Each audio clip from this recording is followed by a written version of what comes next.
and a half.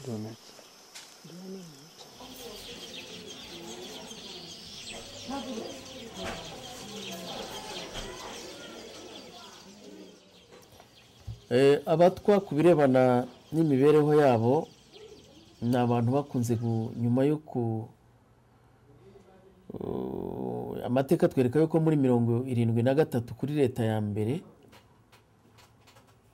igihe bashingaga cyangwa bashyiragaho ikigo gishinzwe iby'ubukerarugendo ni abantu bakuwe mu mashyamba kugira ngo harengerwe ibidukikije cyangwa se icyo kigo kigira ubwisanzure mu kurengera ingagi zo mu birunga ndetse no mu bindi bice by'amashyamba dore ko ayo mashyamba tuyasanga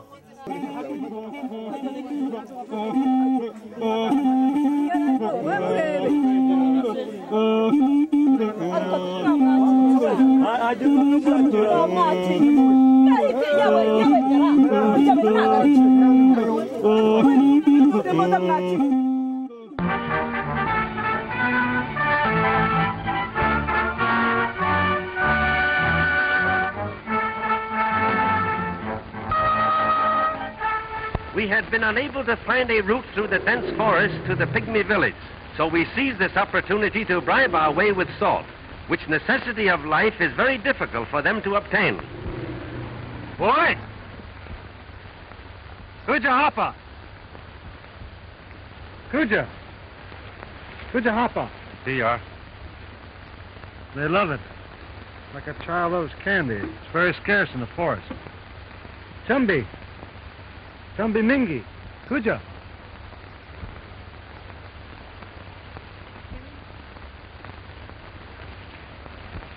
Chumbi guinea? Ifa minyara? Yo! Dito! He says he'll take us to the Pygmy clearing if we bring plenty of salt. We better bring plenty of water. Something tells me he's going to be plenty thirsty.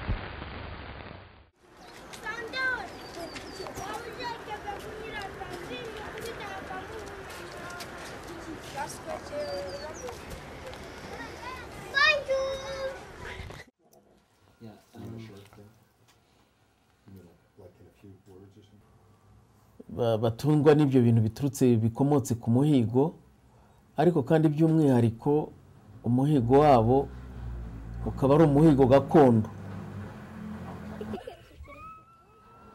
Abashakashatsi bemeza yuko mu gihe cy'ikinyejana cya 8 w'itiye siècle ariho abatwa babonetse mu Rwanda ibaye ndetse na mbere yaho hari izindi ntambara zagiye ziba abatwa mu gihe cya gihake na gikolonize.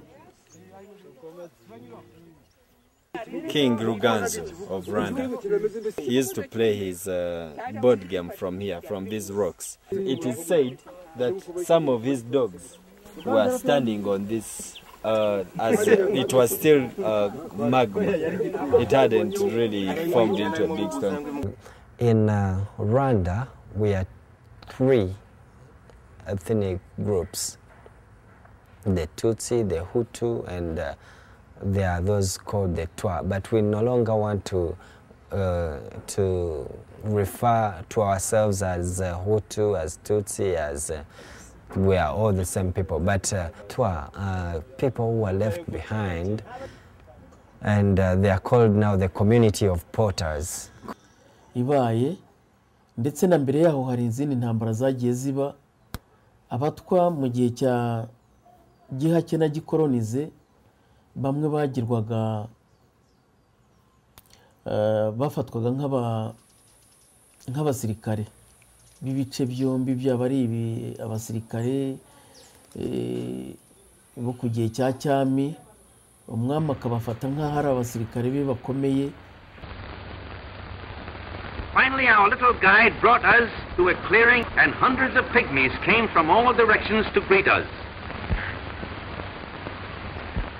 The average height is a little over 4 feet, and they rarely weigh more than 75 pounds, but they are well proportioned and comparatively strong. This is the smallest tribe of people in the world. They live in clans of 20 or 30, a few miles apart, and a representative of each family receives the salt.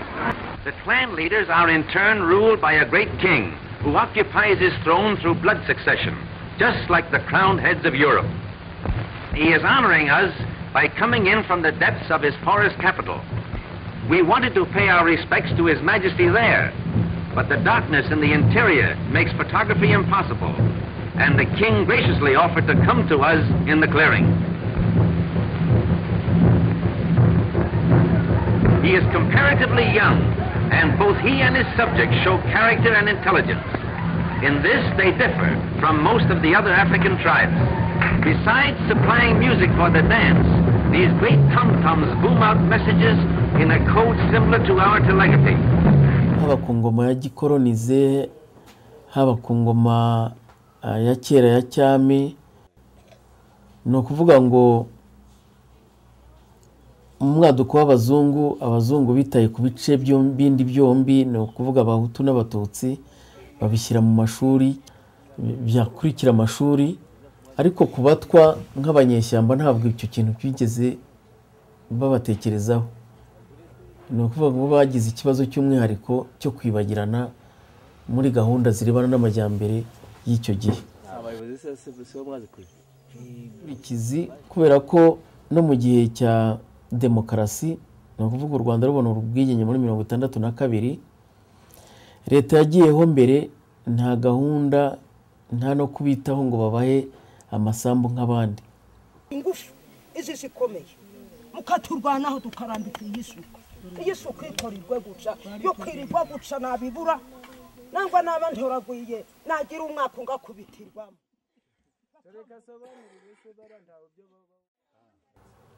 Ibyo byose byagiye bibaho ingaruka. Ariko ni ukuvuga ngo muri 1991 hari bamwe mu batwo twari twarageze mu mashuri yisumbuye, tubikuye ko yenda ababyeyi bacu bahatswe ibwami, noneho bakaza gushyikirwa n'abari babahatse, bagatuma abana bakabumvisha ko abana kugira ngo n'abatwa bazagira uruhare mu majyambere y'igihugu bagomba kwiga. Ni muri ubwo buryo twize. Nabwo ntabwo twari turenze abana 3 mu gihugu baba bararangije segonderi.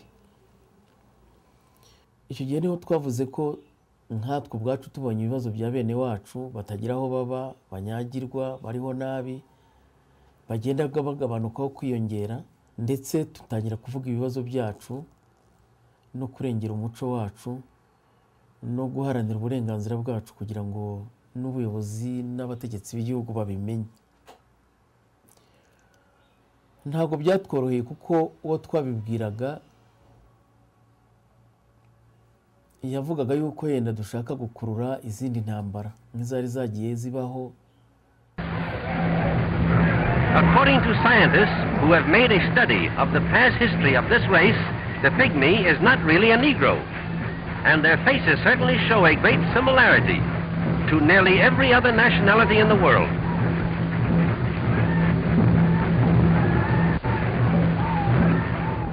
Iryo shyirahamwe twashinze yabonye ubuzima gatozi muri 1991, tunakomeza cyangwa se kugira ngo abana bacu bajye kwiga imirimo iciriritse nko kudoda no kubaza. Ariko muri 1993 ishuri twashinze hano Gikondo ryaje gusahurwa kuko twari twaratewe inkunga na Rwanda n'Iparatina, harimo abana barenga 30 b'abatwa bigaga. Ishuri rirasahurwa, abana bamwe barapfa nyuma y'intambara, dusanga hari abana batarenze 2 abandi barapfuye. Ntabwo byatworoheye, ariko ntitwacitse intege nk'abari bagize Imana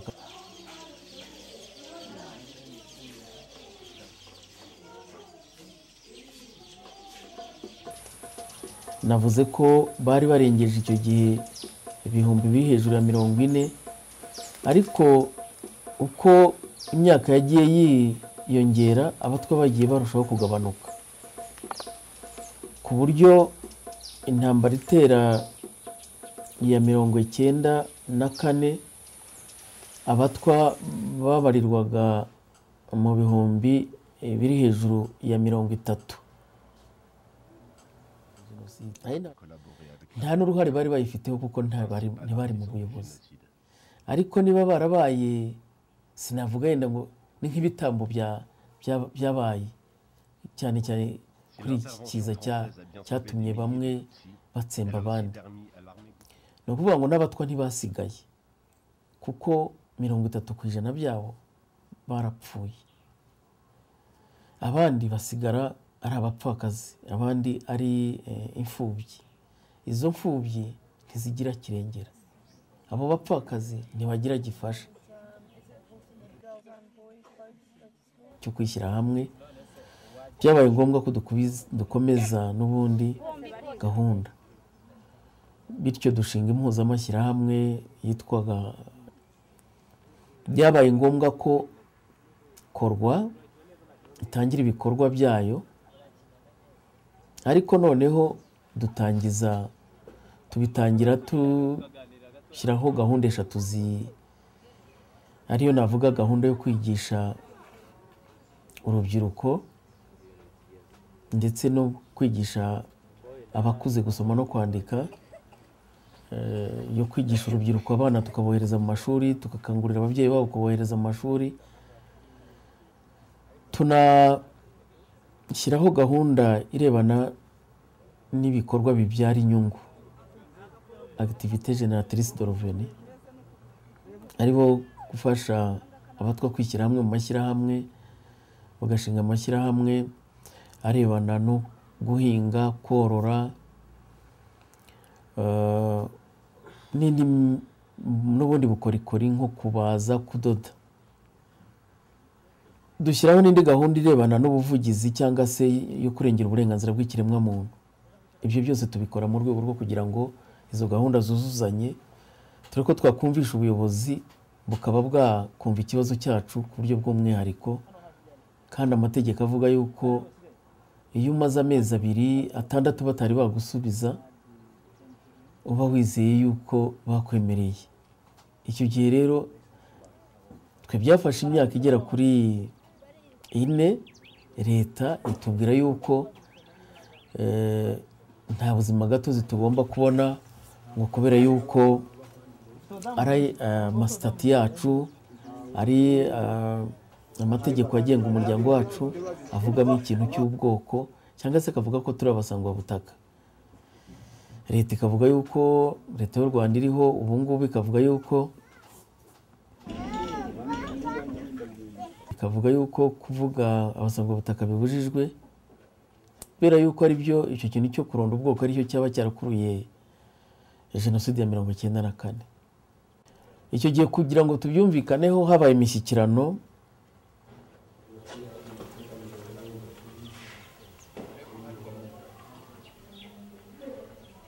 turishyira hamwe rizwi na leta, rifite icyicaro cyaryo aha mwasuye cyangwa se mwabonye, ikaba ari n'igikorwa cyacu kuko aya mazu ni ayacu. Twibona mu ishusho y'ababumbyi, tubyumvikanaho na leta, ariko leta nayo yemera yuko guhera ubu ngubu, guhera mu mwaka ushize, ishyiraho gahunda yo kugira ngo abana bacu batsinze mu mashuri yisumbuye. Tunumvikana yuko ku birebana no kububakira nabyo yatangira kureba.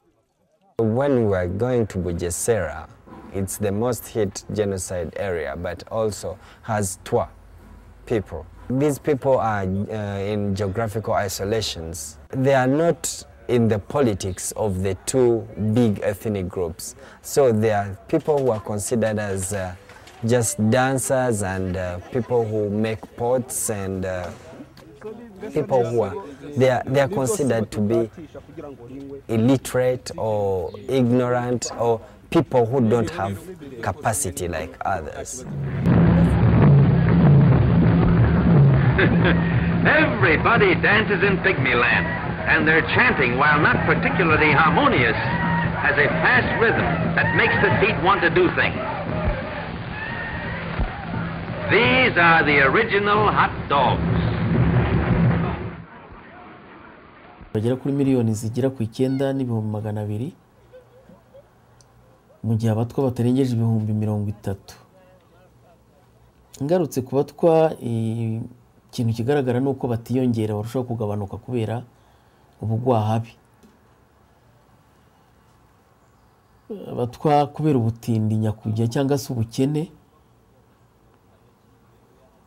kubera kutagira imirimo, kubera ko ntabwo bafite bize ngo bakore ipiganwa.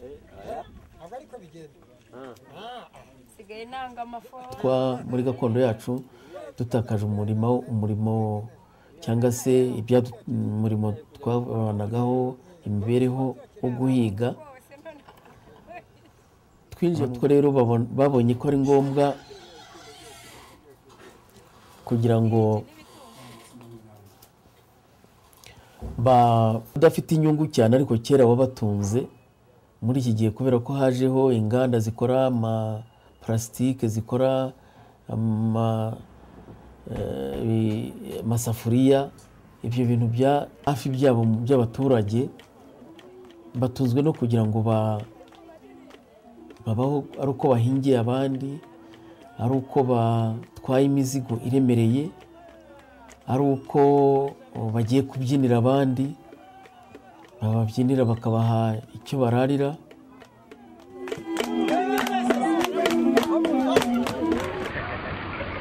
The big savage in the center is the official poison mixer for the whole tribe.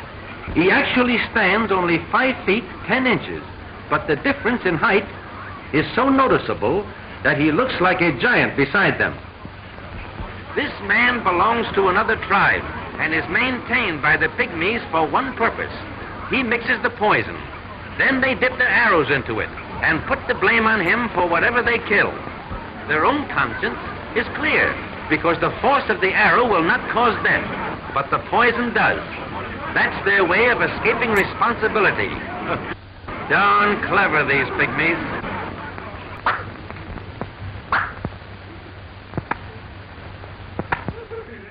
Ubundi bavuga ko abatwa kubera ko barabahigi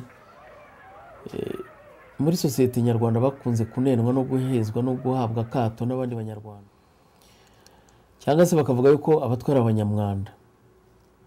Ni ukuvuga ko icyo kintu nubwo ahenshi nko mu migi cyaba cyaragabanutse, by'umwihariko ibibazo navuga abatwa bafite ikibazo cyo kubura ubutaka no kubura aho batura, bakagira ikibazo cy'isuku nkeya kubera yuko bituruka ku bukene, kubera ko nta mirimo bagira. Akavuga ati giye sinkira umutwa, cyangwa se akajya mu bindi bice agahindura ubwoko, cyangwa se yaba ari umukobwa yagera hano i Kigali ntazasubira iwabo, akagenda akavuga ati ubwo ntanavuge n'ubwoko bwe, yagira imana hagira ubundi wo mu bundi bwoko.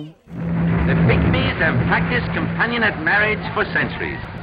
If a marriage doesn't take after a year's tryout, they start all over again with a new wife. No one is allowed more than one wife at a time, except the king. He gets 2 for safety's sake, to ensure a son and future king. These are the queens. They are very modest and shy.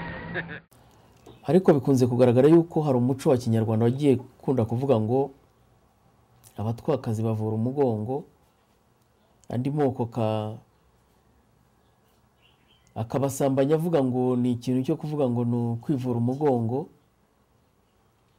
Yaba narwaye cyangwa se nagize ati yaba yaranduye niyo ndwara, akumva ko nagendaga umutwakaza amafaranga 100 cyangwa 200, agenda akamuha agasambana nawe, bikagira ingaruka rero kuko wa mutwakaza agenda ntanavuge ko yasambanye cyangwa se ntanakoreshe n'udukingirizo n'ibindi, hanyuma ugasanga community yose yanduye izi ndwara. Kwivuza cyangwa se kujya mu mavuriro kimwe n'abandi. We are partnering with the Corpora, which is an association of porters, the Abatwa in Rwanda. This is a group that has been marginalized for a long time. And when you see the health structure in the country, you find that it's not Batwa friendly because these people are staying in inaccessible places. They are very far from the health centers. There's high infant mortality, high maternal mortality. They are living in conditions which are really not human friendly. If I'm to put it in percentages, I would say Rwanda's other population, health-wise, is at, say, 30%. But the Twas, I would put it at 2%. I've heard, there are stories of women that I've talked to in the Twa community that give birth, they've conceived 10 times and only 2 children or 1 has grown up. Since they're short, they easily die when giving birth. Ivuriro kimwe n'abandi bakagira n'ikibazo cyo kugenda bagabanuka kubera ubugwahabi kuko bigaragara yuko mu gihe abandi bagenda biyongeraho nka 2 cyangwa 3% andi moko, abatwa bo bagenda bagabanukaho 1%. Ni ukuvuga ko niba abatwa bari mu nzira zo gukendera no gushira.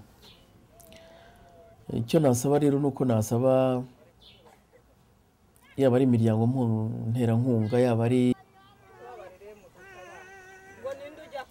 no gufata ibibazo bye ukabigira nk'ibyawe. Yaba ashaka kujya guhiga agafashwa uburyo yahiga ko ari byo bimworoheye. Yaba ashaka kugira ngo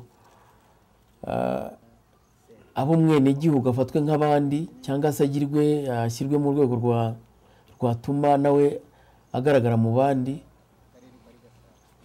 agira abamuhagararira mu nzego z'igihugu. Icyo navugaga rero ngaho no kuvuga ngo amahanga nadufashe kumvisha leta y'u Rwanda ko ikibazo cy'abatwa atari ikibazo cya politiki. Ngo mu bashinzwe umutekano agiye imbere yatowe n'umuntu isa wenyine, ari ikibazo kirebana n'imibereho myiza yabo nk'abanyarwanda kugira ngo babeho kandi bunguke. Ntabwo ari umwuga wafasha umuryango kubaho. Icyo nasaba rero nuko badufashiriza kugira ngo ibi bikorwa birebana n'amajyambere, ari izi gahunda zirebana n'imirimo ibyara inyungu, ari ugufasha imiryango kuyihugura cyane cyane kumva ko igomba guhugurwa ikamenya ihugukira gahunda zinyuranye, bakanapfakara kubera ikintu cya genocide. Abatwa uruhare rwabo muri genocide ntirusobanutse. Ni ukuvuga ngo ntabwo ari bo bateguye genocide agira kivurira, kuko natwe iyi association nta gahunda yihariye ifite kubirebana n'ibyo bibazo by'umwihariko by'abahuye n'ibibazo muri genocide.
to, it's just to buy a bill for